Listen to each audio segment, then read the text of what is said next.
Revit MEP Malayalam ട്യൂട്ടോറിയലിൻ്റെ 74ാമത്തെ വീഡിയോയിലേക്ക് ഏവർക്കും സ്വാഗതം. ഈ ഒരു വീഡിയോയിലൂടെ നോക്കാൻ പോകുന്നത് ടോപ്പ് ഓഫ് സർഫസിനെ കുറിച്ചിട്ടാണ്. എന്താണ് ടോപ്പ് ഓഫ് സർഫസ് എന്ന് പറയുക? ടോപ്പ് ഓഫ് സർഫസ് എന്ന് പറയുന്നത് നമ്മൾ ലാൻഡ്സ്കേപ്പിങ്ങിൻ്റെ സെക്ഷനിൽ പെടുന്ന ഒരു സബ്ജക്റ്റാണ് ടോപ്പ് ഓഫ് സർഫസ് എന്ന് പറയുന്നത്. അതായത് നമുക്കൊരു ബിൽഡിംഗ് ഉണ്ടെങ്കിൽ ആ ബിൽഡിങ്ങിന് ഒരു ഗ്രൗണ്ടിങ് ഏരിയ ഉണ്ടാവും. ആ ഗ്രൗണ്ടിങ് ഏരിയ ഡിഫൈൻ ചെയ്യുന്നതിന് വേണ്ടിയിട്ടാണ് ടോപ്പ് ഓഫ് സർഫസ് യൂസ് ചെയ്യുന്നത്. ഓക്കെ, അപ്പോൾ അതെങ്ങനെ വരയ്ക്കുക എന്നുള്ളത് നോക്കാം. അതിന് വേണ്ടിയിട്ട് ഞാനിവിടെ ലെവൽ 1ലേക്ക് വന്നിട്ടുണ്ട്. ലെവൽ 1ലേക്ക് വന്നതിന് ശേഷം ഇവിടെ മാസിങ് ആൻഡ് സൈറ്റ് എന്ന് പറയുന്നൊരു ഓപ്ഷൻ ഉണ്ട്. അതിനുള്ളിൽ ഇവിടെ ടോപ്പ് ഓഫ് സർഫസ് എന്ന് പറയുന്ന വേറൊരു ഓപ്ഷൻ ഉണ്ട്, അത് സെലക്ട് ചെയ്യാം. ഇവിടെ ശ്രദ്ധിക്കേണ്ട വേറൊരു കാര്യം എന്ന് വെച്ച് കഴിഞ്ഞാൽ ഈ ടോപ്പ് ഓഫ് സർഫസ് വരയ്ക്കുന്ന ഒരു പാത്ത് ഉപയോഗിച്ചിട്ടുണ്ടല്ല. അപ്പോൾ അവരിവിടെ പോയിന്റുകൾ കൊടുത്തുകൊണ്ടാണ് ടോപ്പ് ഓഫ് സർഫസ് ഡിഫൈൻ ചെയ്യുന്നത്. അതായത് എവിടേക്കാണോ ബൗണ്ടറി വരുന്നത് ആ ബൗണ്ടറി കണക്കാക്കിയിട്ട് പോയിന്റുകൾ കൊടുക്കണം. അതിനുവേണ്ടി ഇവിടെ പ്ലേസ് പോയിന്റ് എന്ന് പറയുന്ന ഒരു ഓപ്ഷൻ ഉണ്ട്, അത് സെലക്ട് ചെയ്തു. അത് സെലക്ട് ചെയ്തതിനു ശേഷം എനിക്കിപ്പം ഇതാണ് എൻ്റെ ഒരു ബൗണ്ടറി, കോമ്പൗണ്ട് വാൾ എന്ന് പറയുന്നത് ഇതാണ്. എനിക്ക് ഈ ഒരു വോളിന് കണക്കാക്കിയിട്ട് വേണം എനിക്ക് ഗ്രൗണ്ട് വരേണ്ടത്. ഓക്കെ, അപ്പോൾ അവിടെ എല്ലാം പോയിന്റ് ഇതുപോലെ കൊടുക്കണം. അപ്പോൾ ഈ പോയിന്റ് കണക്കാക്കിക്കൊണ്ടൊരു സർഫസ് അല്ലെങ്കിൽ ഒരു ഗ്രൗണ്ട് ഇവിടെ ക്രിയേറ്റ് ആവും. ഓക്കെ, അതിനുശേഷം ഞാനിത് കംപ്ലീറ്റ് ചെയ്യണം. കംപ്ലീറ്റ് ചെയ്തതിനു ശേഷം ഞാനിവിടെ 3D വ്യൂയിലേക്ക് പോയി കഴിഞ്ഞാൽ ഇതുപോലൊരു സർഫസ് അല്ലെങ്കിൽ ഒരു ഗ്രൗണ്ട് ഇവിടെ ക്രിയേറ്റ് ആയിട്ടുണ്ടാവും. ഇവിടെ ഇപ്പോൾ നോക്കി അറിയാം, ഇതൊരു ഫ്ലാറ്റ് ആയിട്ടുള്ളൊരു ഗ്രൗണ്ടാണ് ഇവിടെ ക്രിയേറ്റ് ആയി വന്നത്. ഓക്കെ, ഇനി നമുക്ക് ചില കേസുകളിൽ ഇപ്പോൾ ഫ്ലാറ്റ് ആയിട്ടുള്ള ഗ്രൗണ്ട് മാത്രമല്ല, നമുക്ക് ചെറിയൊരു ഹില്ല് പോലെയൊക്കെയുള്ള ഒരു സർഫസ് ഉണ്ടാകാം. ഓക്കെ, അപ്പോൾ അതൊക്കെ എങ്ങനെ ക്രിയേറ്റ് ചെയ്യാമെന്നുള്ളത് നോക്കാം. അതിന് വേണ്ടിയിട്ട് ഞാൻ തിരിച്ച് വീണ്ടും ലെവൽ 1ലേക്ക് പോവുകയാണ്. ലെവൽ 1ലേക്ക് പോയതിനു ശേഷം ഞാനിവിടെ ഈ ഒരു സർഫസിനെ സെലക്ട് ചെയ്യണം. ഓക്കെ, ഞാനിപ്പോൾ ഈ വരച്ച ഒരു ടോപ്പ് ഓഫ് സർഫസിനെ സെലക്ട് ചെയ്തു. സെലക്ട് ചെയ്തതിനു ശേഷം ഞാനിവിടെ എഡിറ്റ് സർഫസ് എന്ന് കൊടുക്കുകയാണ്. എഡിറ്റ് സർഫസ് കൊടുത്തതിന് ശേഷം എനിക്ക് വീണ്ടും ഇവിടെ പോയിന്റുകൾ ആഡ് ചെയ്യാനായിട്ട് സാധിക്കും. അതിന് വേണ്ടിയിട്ട് ഇവിടെ പ്ലേസ് പോയിന്റ് കൊടുത്തു. പ്ലേസ് പോയിന്റ് കൊടുത്തതിന് ശേഷം ഇതിപ്പോൾ നിലവിലുള്ളതെല്ലാം 0 ലെവലിലാണ് ആ ഒരു സർഫസ് ഉള്ള. എനിക്കല്പം ഉയർന്ന രീതി, ഒരു ഹിൽ എന്ന രീതിയിൽ എനിക്കൊരു സർഫസ് ക്രിയേറ്റ് ചെയ്യണമെങ്കിൽ ഞാനിവിടെ എലിവേഷൻ്റെ അവിടെ ഒരു വാല്യൂ കൊടുക്കണം. ഞാനിപ്പോൾ ഒരു 500 കൊടുക്കുക, 5000 കൊടുക്കുകയാണ്. അതിനുശേഷം ഞാൻ ഇതുപോലെ ഇവിടെ ഒരു സർഫസ് ക്രിയേറ്റ് ചെയ്ത് കൊടുക്കുകയാണ്. ഇതിപ്പം ഓക്കെ, ഇതുപോലെ ഒരു പോയിന്റ് ഇങ്ങനെ ആഡ് ചെയ്ത് കൊടുക്കുകയാണ്. ഓക്കെ, ഇങ്ങനെ ആഡ് ചെയ്തതിനു ശേഷം ഞാനിത് കംപ്ലീറ്റ് ചെയ്തു. കംപ്ലീറ്റ് ചെയ്തതിനു ശേഷം ഞാനിവിടെ 3D വ്യൂയിലേക്ക് വന്നു കഴിഞ്ഞാൽ കൃത്യമായിട്ട് തന്നെ മനസ്സിലാവും. ഇവിടെ ഒരു 5000 എന്ന് പറയുന്നൊരു ഹില്ല് ഇവിടെ ക്രിയേറ്റ് ആയിട്ടുണ്ട്. പക്ഷേ ഇവിടെ വന്ന പ്രോബ്ലം എന്താണ്? എനിക്ക് ഈ ഒരു ഹില്ല് ക്രിയേറ്റ് ചെയ്യേണ്ട ഏത് ഏരിയയിലായിരുന്നു? ഈ ഒരു ഏരിയയിൽ ഞാൻ കൊടുത്തത്. പക്ഷേ ഈ ഒരു ഏരിയയിൽ 5000 വന്നിട്ട് ഇതിനെ ഗ്രാജുവലി ആണ് ഈ ഒരു ഹൈറ്റ് ഇങ്ങനെ 0യിലേക്ക് ചെല്ലുന്നത്.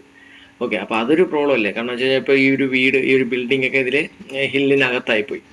അപ്പോൾ അത് ഒരു നെഗറ്റീവാണ്. അപ്പോൾ അതെങ്ങനെ സോൾവ് ചെയ്യാമെന്ന് വെച്ച് കഴിഞ്ഞാൽ ഞാൻ വീണ്ടും ലെവൽ 1ലേക്ക് പോയി. അതിനുശേഷം എനിക്കിവിടെ വീണ്ടും ഞാൻ ഈ ഒരു സർഫസ് സെലക്ട് ചെയ്യാൻ പോവാണ്. ഓക്കെ, ഞാൻ മൊത്തത്തിൽ സെലക്ട് ചെയ്ത ശേഷം ഇവിടെ ടോപ്പോഗ്രാഫി മാത്രം സെലക്ട് ചെയ്ത് ഓക്കെ കൊടുക്കും.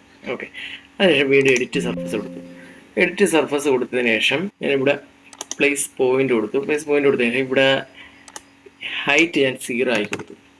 0 ആയി കൊടുത്തതിന് ശേഷം എനിക്ക് എവിടെ മുതലാണോ 0 ആകേണ്ടത് അവിടെ ഈ ഒരു പോയിന്റ് കൊടുക്കണം.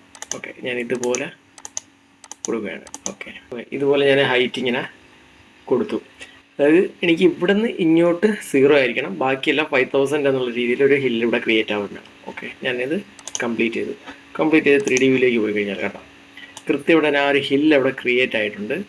അതുപോലെ തന്നെ എൻ്റെ ആ ബിൽഡിങ് നിൽക്കുന്ന ഏരിയ 0 ഗ്രൗണ്ടും ആയിട്ടുണ്ട്. പിന്നെ നോക്കേണ്ട ഒരു കാര്യം വെച്ചാൽ ഇപ്പോൾ ടോപ്പ് സർഫസ് വരച്ചിട്ട് അതിൻ്റെ മേളിൽ വീണ്ടും ഒരു ടോപ്പ് സർഫസോട് വരയ്ക്കരുത്, അത് തെറ്റായിട്ടുള്ളൊരു രീതിയാണ്. പിന്നെ എഡിറ്റ് ചെയ്യാൻ വേണ്ടിയിട്ട് ഈ ഒരു രീതിയിൽ വേണമെങ്കിൽ സർഫസിനെ സെലക്ട് ചെയ്യുക. അതിനുശേഷം എഡിറ്റ് സർഫസിലേക്ക് പോയതിനു ശേഷം നമുക്ക് വേണ്ട രീതിയിൽ ഇതുപോലെ പോയിന്റ് കൊടുത്തുകൊണ്ട് എഡിറ്റ് ചെയ്യാവുന്നതാണ്. പിന്നെ ഇതിൽ വേണമെങ്കിൽ മെറ്റീരിയൽ മാറ്റി കൊടുക്കാനൊക്കെ സാധിക്കും. മെറ്റീരിയൽ മാറ്റുന്നത് എങ്ങനെയാണെന്നുള്ളതൊക്കെ നമുക്ക് കൃത്യമായിട്ട് തന്നെ മുന്നേ നോക്കിയിട്ടുണ്ട്. അപ്പം അതൊക്കെ കാണാത്തവരാണെങ്കിൽ ആ ഒരു വീഡിയോ കണ്ടാൽ മതി.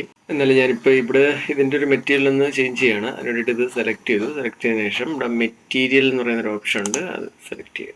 ഓക്കെ, അതിനുശേഷം എനിക്ക് പുതിയൊരു മെറ്റീരിയലിനകത്ത് വേണമെങ്കിൽ ക്രിയേറ്റ് ചെയ്യാം. ക്രിയേറ്റ് ചെയ്തിട്ട് അത് വേണമെങ്കിൽ കൊണ്ടുവരാം. ഇപ്പോൾ ഓൾറെഡി ഞാൻ പുതിയൊരെണ്ണം ക്രിയേറ്റ് ചെയ്തിട്ടുണ്ട്, ടോപ്പ് സർഫസ് എന്ന് പറഞ്ഞൊരെണ്ണം ക്രിയേറ്റ് ചെയ്തിട്ടുണ്ട്. അത് തന്നെ സെലക്ട് ചെയ്യുകയാണ്. ഓക്കെ, അതിനുശേഷം അത് ഓക്കെ കൊടുത്ത് കഴിഞ്ഞാൽ കേട്ടോ, ഇതൊരു ഗ്രാസിൻ്റെ ഒരു മെറ്റീരിയലാണ്. ആ രീതിയിൽ ഇവിടെ മെറ്റീരിയൽ ക്രിയേറ്റ് ആയി വരും. ഓക്കെ, അതുപോലെ തന്നെ പിന്നെ അറിഞ്ഞിരിക്കേണ്ട ഒരു കാര്യം എന്ന് വെച്ച് കഴിഞ്ഞാൽ ഇപ്പോൾ ചില കേസുകളിൽ ഇപ്പോൾ ലെവലിൽ നമുക്ക് ഈ ടോപ്പോഗ്രാഫി വരയ്ക്കാൻ നേരത്ത് നോക്കാം, പോയിന്റ് ഇത് കണക്ക് വരില്ല, വരയ്ക്കപ്പോഴേക്കും പോയിന്റ് വരത്തില്ല.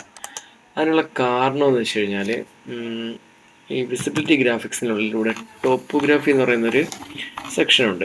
ഓക്കെ, ഇത് ടോപ്പോഗ്രാഫി, ഇത് അൺടിക്കായി കിടക്കുന്നുണ്ട്. ഇത് ടിക്ക് ചെയ്ത് കൊടുത്താൽ മാത്രമേ നമുക്ക് ഈ ലെവലിൽ ഇതുപോലെ വരച്ചാൽ കാണത്തുള്ളൂ. ഓക്കെ, അപ്പോൾ അത് ശ്രദ്ധിച്ചോണം. ചില വരയ്ക്കുന്ന സമയത്ത് കണ്ടില്ലെങ്കിൽ വിസിബിലിറ്റി ഗ്രാഫിക്സിനുള്ളിൽ പോയിട്ട് ടോപ്പോഗ്രാഫി ടിക്ക് മാർക്ക് കൊടുത്താൽ മതി. ഓക്കെ ഓക്കെ അപ്പോൾ ടോപ്പ് സർഫസിൻ്റെ ഫസ്റ്റ് വീഡിയോ ആണിത്. ഇനിയും കുറേ കാര്യങ്ങൾ ടോപ്പ് സർഫസിൽ നോക്കാനുണ്ട്. അത് മറ്റൊരു വീഡിയോയിലായിട്ട് നോക്കാം.